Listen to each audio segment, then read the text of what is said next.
నామలో మీకు వందనాలు తెలియపరుస్తూ ఉన్నాను. ప్రియులరా, ఈ దినం కొరకు దేవుడు సిద్ధపరిచిన వాగ్దానాన్ని మనం స్వాధీనపరచుకుందాం. పరిశుద్ధ గ్రంథంలో నుండి యెషయా గ్రంథం 51వ అధ్యాయము 7వ వచనములో 4వ లైన్ నేను చదువుతున్నాను. మీ బైబిల్లో బహుశా అది 3వ లైన్ రావచ్చు, 4వ లైన్ రావచ్చు.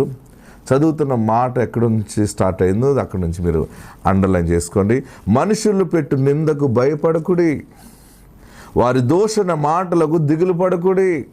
నువ్వు ఎప్పుడు మాట పడలేదు కదా, అందుకే ఈ చిన్న నింద నీ మనసుని గలిబిలి చేస్తుందేమో. నన్ను ఎవ్వరు అనలేదు ఇంతవరకు, నేను ఒక రకంగా బ్రతికాను. నేను నా బ్రతుకు నాకు తెలుసు.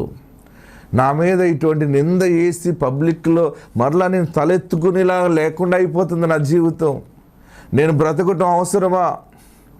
ఇంకెన్ని నిందలేస్తారో. విన్నవారందరూ నిజమనుకుంటే నేనేమైపోతాను? మళ్ళీ ఈ మనుషుల మధ్య బ్రతకగలనా? నేను మళ్ళీ ఈ మనుషులతోటి జీవించగలనా? తలెత్తుకుని బ్రతకగలనా అని మనసు గలిబిలి అయిపోతుందా?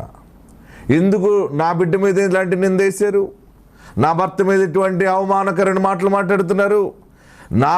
నా కుటుంబంలో నేను ఏదో కష్టపడి నేను బ్రతుకుతూ ఉంటుంటే మా మీద ఎన్ని నిందలు వేస్తూ ఉన్నారు.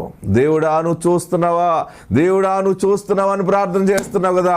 దేవుడిని మనం ఆలకించి ఈరోజు నీతో సూటిగా మాట్లాడుతున్న గొప్ప మాట, మనుషులు పెట్టు నిందకు భయపడకుడి.